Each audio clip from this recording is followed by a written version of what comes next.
Hello. So after my last review of Red Dead Redemption 2, I started to feel a little bit bad about it because even though I was giving the game a pat on the back as one of the best examples of its type, I was still placing it firmly below literature on the entertainment hierarchy because literature to me is always at the top of that hierarchy. It's just the deepest, sweetest medium of entertainment in my opinion.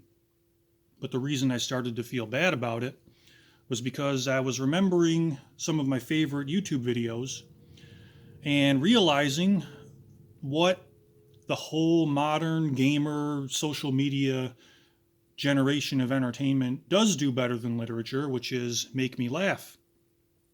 Books can be funny, but it's more of an inner introspective humor.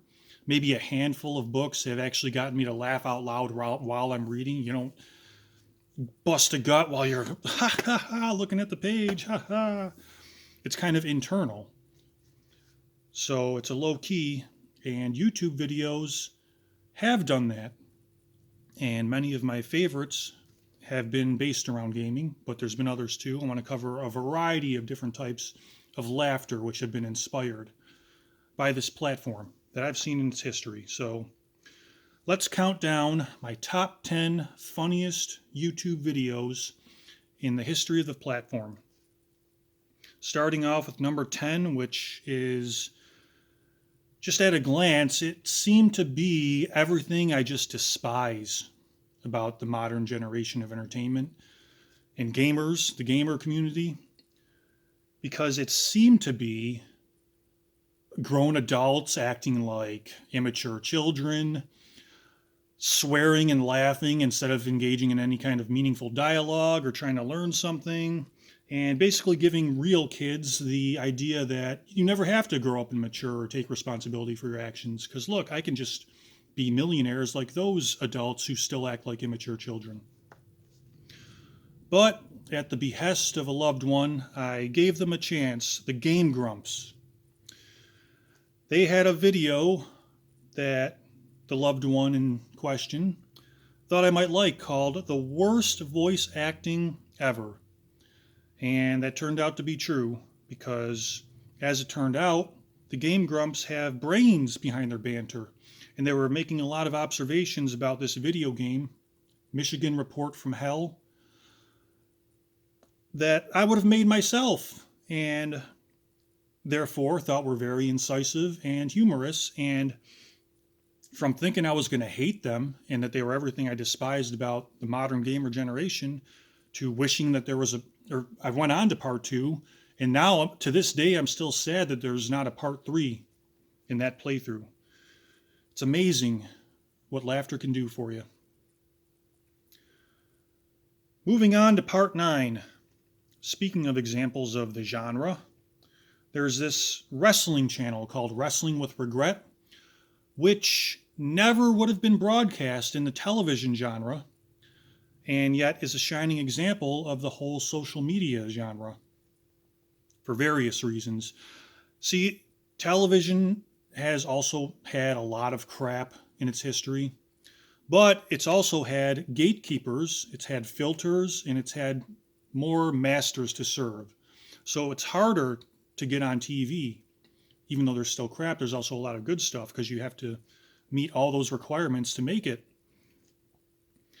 Social media has just multitudes, orders of magnitude more crap simply because almost everyone has a platform regardless of qualifications. So anyone can put any garbage that they feel like on YouTube. However, there are diamonds in the dung heap, and this Wrestling with Regret channel is one of them. And had it not been for the social media era, we never would have gotten one of the funniest reviews I've ever seen of one of the worst movies of all time called Just Another Romantic Wrestling Comedy.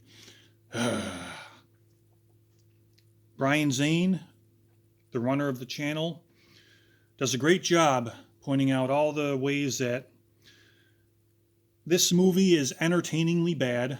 I don't know if I'm ever going to give it a chance, but at least it has its own separate life within this review. You could be offended if you were like a fan of the movie or made the movie, but at the same time, to many people, it only exists because of this video, because of this channel, and because of the YouTube platform. So, good stuff. Moving on to number 8. It's from a little channel you might have never heard of called Markiplier. This poor guy, he could really use your support. But anyway, as we're going to see later on in this countdown, my favorite style of gameplay is when the gamer basically tortures the game, pushes it to its borders, goes off the beaten path, sees how far you can go outside of the story, and behaving uncharacteristically with whoever you're playing as, and seeing how much attention to detail the developers actually put into the game. Because it's hilarious to see when you finally hit that border that, oh man, I can't believe they went this far. And basically just doing everything wrong and seeing how far the game goes with your wrong choices and bad decisions and poor gameplay. That's my favorite type of gameplay, but I never knew it could be equally as entertaining to see the game torture the gamer. Sure, I've seen many examples of that before, but they always come off as childish or stupid. Some idiot smashing his TV with a hockey stick or throwing the system out the window, which is just total buffoonery. Not only are you destroying your own property, you're just giving more money to the people who made you so mad by having to replace it. Because let's face it, none of those people are just going cold turkey and never playing games again. They're getting a new system and probably the same game. So, yeah, I'm just shaking my head at the pathetic nature of the whole gaming community, and see stuff like that until I saw Markiplier's playthrough of Getting Over It. I enjoyed the whole series. It's fascinating, a fascinating study of human psychology. Because he's not those other examples I just mentioned, he is a responsible, intelligent adult. And he just pretends to be an immature child for his own amusement and for the entertainment of his audience, obviously. So it was legitimately fascinating to see a strong-minded, intelligent, responsible adult lose their mind and be driven over the edge by a video game. And as I said, I like the whole series, but the one I keep going back to is part 3 because that's the one that got him age restricted, and you can see why when you watch it. So, yeah, fascinating. Speaking of grown-ups behaving like immature children, number 7, I have Penguin Zero, or maybe Penguin Z0, depending on how you look at it. I like to say Penguin Zero, it just rolls off the tongue better.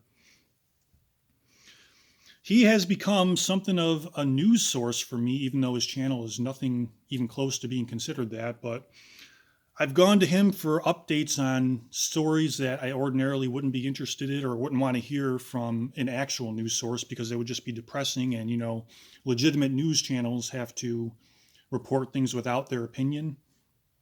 And Penguin Zero has a good head on his shoulders and usually states the opinion that the average decent person wants to hear someone with a platform express. Like, he speaks for you if you're a decent person with a good head on your shoulders. So it's cathartic to watch him cover these different channels. But the best example of his personality and the reason that I really got into his channel was when he did a review of the worst product ever created, which is how he referred to potty packs, which is a toilet seat cover that you bring to public toilets. If the seat is too dirty for you to sit on, you put your own cover on it. Then when you're done, you take the cover off, put it in your potty packs, and bring it home with you to wash it for reuse. Maybe that has a utility for people that I just can't think like, and they're getting a good use out of it. But Penguin Zero's review of it is just an amazing, brilliant piece of humor because his commentary to the ad for it is as filthy as the public restroom that they show in the ad. And yet, the mind behind it, controlling the commentary, is the potty packs which conceals all of that filth in an attractive carryall, which is why I kind of got addicted to him as a news source, because he's unafraid to just say whatever needs to be said to convey the truth. I mean, he exaggerates as much as anyone I've seen, but it's usually in service of expressing his opinion of the truth. So, yeah, good one. I keep saying so after everyone, don't I? So, moving on to number 6. Speaking of smart people, Professor Dave Explains decided to do a few videos about the Flat Earth Society. And for years, I was willing to hear out the Flat Earth Society. Like, oh, what do they mean by flat Earth? Are they saying like it's an optical illusion and humans just don't perceive the universe as it really is?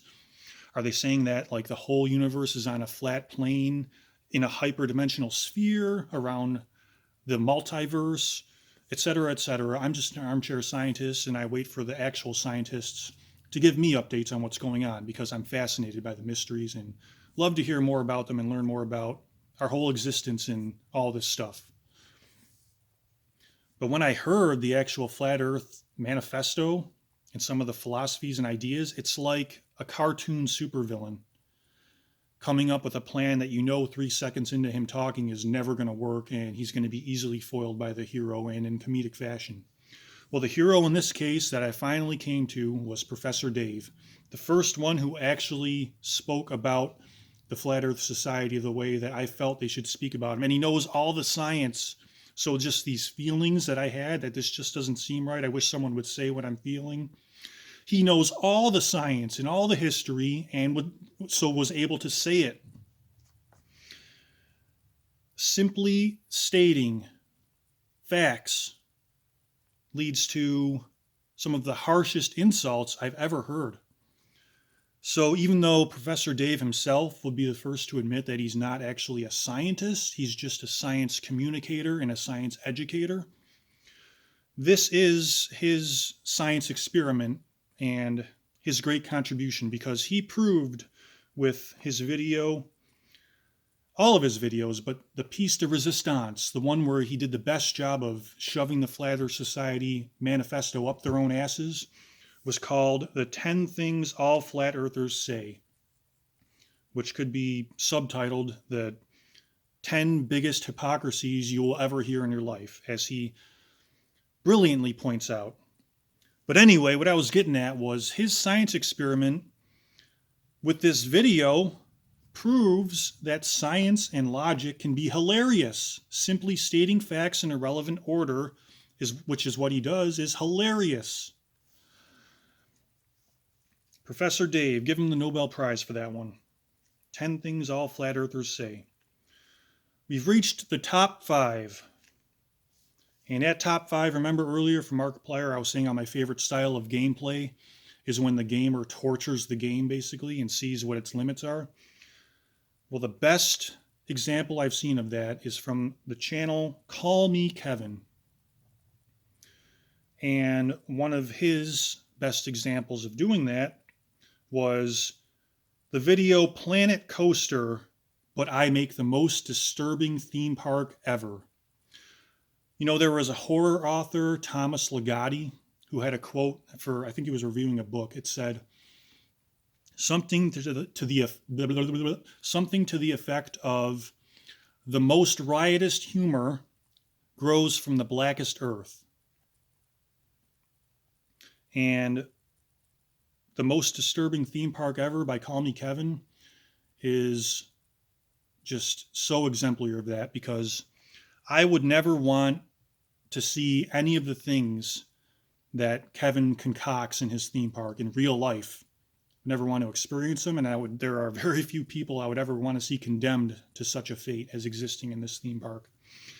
And yet, seeing it play out in this little video game world brought me to laughter I have rarely experienced. If I was just going by visceral laughter, like laughing the hardest at things, I could easily make a whole countdown of just CallMeKevin videos, because he's had that many. And it's probably caused me the most laughter of any YouTube channel in the last several years. Speaking of uncontrollable, visceral laughter, number 4, which is probably the hidden track of the whole list, the outlier, the only channel you may never have heard of, the oddball. Speaking of visceral laughter, anytime I get up on a high horse and I start to think that I'm above unsophisticated humor and I need something more sophisticated and clean and needs to have more thought behind it, I think back to this little 84-second gem and how it made me laugh until my jaw hurt, my back hurt, and my head hurt, and my eyes were just filled with tears. I made the first 30 seconds of this video a ringtone for a little while. The YouTuber is, excuse me if I'm not pronouncing this correctly, but Fahim Selah. He didn't have very many videos, and this was kind of his lightning in a bottle because he moved on to be more of like a social media guru type. But even if he had tried to make more videos like this, I don't think he would have ever captured that lightning in a bottle again, because it really is just all the right noises in all the right sites at all the right times, and it just gets you on a slippery slope down to laugh land. The video is titled G.I. Joe, This Ain't Chocolate. You may have heard of the G.I. Joe parodies from maybe 15, 20 years ago. It seemed like a certain company made a bunch of them where they would take the G.I. Joe PSAs and kind of turn them all into comedy bits. They were all about 30 seconds long. Well, Fahim Selah made his own version of that was 84 seconds long, which was different than all the rest, a baser comedy than all the rest. If you thought the original parodies were dumb humor, this one goes even lower, and yet is the funniest of the bunch. I like the original ones, but this one had me laughing way more than the originals. And sadly, Fahim Selah was murdered. I don't know what kind of person he was in his personal life, but I do appreciate that his little video here made my life a little brighter. So rest in peace, Fahim Selah. We're on to the top 3 now. And number 3 is definitely the greatest collection of insults I've ever heard in one YouTube video. A 45-minute tirade by professional wrestling personality Jim Cornette. The name of the video is Jim Cornette's epic in all caps, epic promo on Vince Russo. Now, Jim Cornette was one of the greatest talkers in the history of wrestling. He was a fast talker. He got in a lot of insults. He always looked like he meant everything he said and seemed very angry or gloating through most of it. And he would always only have the wrestling platform to do these promos in the wrestling arenas. So he'd have a couple minutes at most. Here, he has 45 minutes to express all of his feelings about the entire story to the person he hates the most in the world, who, in his words, the thought of Vince Russo breathing disgusts Jim Cornette. I'm on the fence between these two guys. I don't know either one of them personally. I have pros and cons about both of them. I can see why people would like or dislike each one.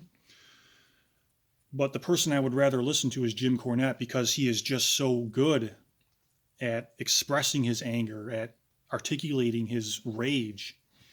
He tells the story so well that even though he's saying horrible things about the other guy, if everything he said was true, then Vince Russo would either be murdered by now or in prison by now. So obviously wrestler exaggeration is on full display here, and in all the best possible ways. I don't believe everything Jim Cornette is saying about Vince Russo, but I'm captivated by all of it. I didn't want it to end, and it was sad when it was over after 45 minutes. So, listener beware on that one. Number 2, Funniest YouTube video, the most satisfying laughter a YouTube video has ever given me is by a little scam baiter named Boga. If you don't know, I'll just set it up real quick so you understand the context. He calls up or contacts scammers and pretends to be their next potential victim to waste their time and report their information to the authorities. But in doing so, what makes him different is that he makes these little entertaining skits to just drive the scammers mad. And the most unfortunate victim, let's say, I think this guy that the name of the video is The Angriest Scammer I've Ever Called. Maybe I should lead with that. I think this guy was already on the edge about things in his own life before Boga got in contact with him. And then the master puppeteer Boga just pushed him over that edge. And it's an hour and 24 minutes of this guy just losing his mind. And it's so memorable and satisfying because the guy, the scammer, he will say something and then not get the reaction he wants. But because he's so angry, he'll just repeat it with more emphasis. And that's what makes it so memorable, is him repeating all these various phrases with more emphasis, expecting a different result, but getting more of the same from Boga, who is in total control and is not going to budge one bit towards that scam, other than to manipulate the scammer into getting madder. So these things stuck in my head, and I'll just be like driving along, and I'll just start saying, "You in front of your computer? Are you in front of your computer?" Start laughing by myself. Hello, hello, hello, hello. So satisfying. There is nothing more satisfying than seeing a manipulator get manipulated and thinking about all the victims they had, and now they themselves are the victim. So satisfying. Highly recommended. What could possibly finish ahead of the most satisfying laughter I've ever had? Well, it's the video that made me laugh harder than any other YouTube video from the only channel that's on this list more than once, and the only channel I could have made a whole countdown of just their channel of hardest laughter.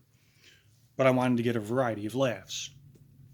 Once again, at number 1, funniest YouTube video that I've seen in the history of the platform, from CallMeKevin. He did a video called Zoo Tycoon 2. I'm already laughing. Zoo Tycoon 2, but I opened the worst zoo ever. Now, I'm not going to say this is his funniest video or the funniest video you'll ever see. A lot of why, much like comedy is all about timing, a lot of the reason why this made me laugh harder than anything I've ever seen is because it was the right video at the right time.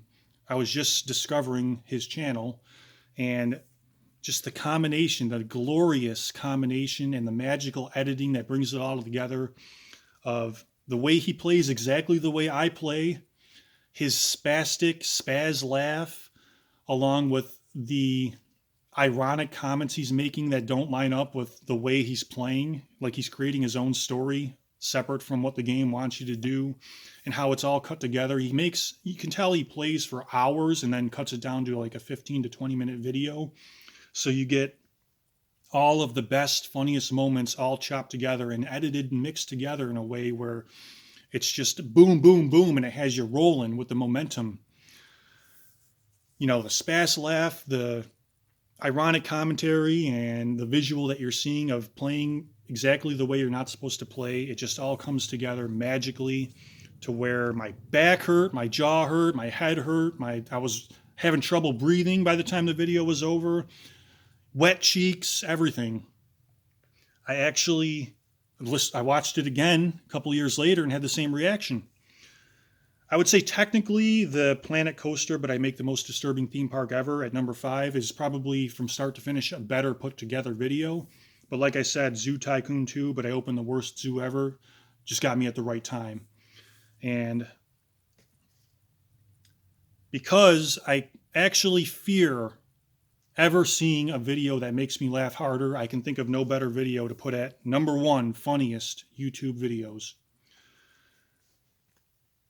Could someone die from laughing? I was in bad shape after this video, just from laughing. I'm starting to suspect people did, but... So, obviously, I probably should have mentioned this in the beginning, no clips from any of the videos. I made a playlist. It's elsewhere on this channel, so you can watch all the videos in their entirety. But if you don't want to possibly risk dying laughing and you want more of an inner, introspective, low-key reaction of books, you can check out my book. The link to my Patreon page is in the description. And my ebook is available there on my Patreon page if you want to not have the risk of dying from laughter. But if you do want to take that chance and want to live a little and get some good, hearty guffaws that you couldn't get from a book, then try that playlist I made on my channel. And whatever you do, have a nice day.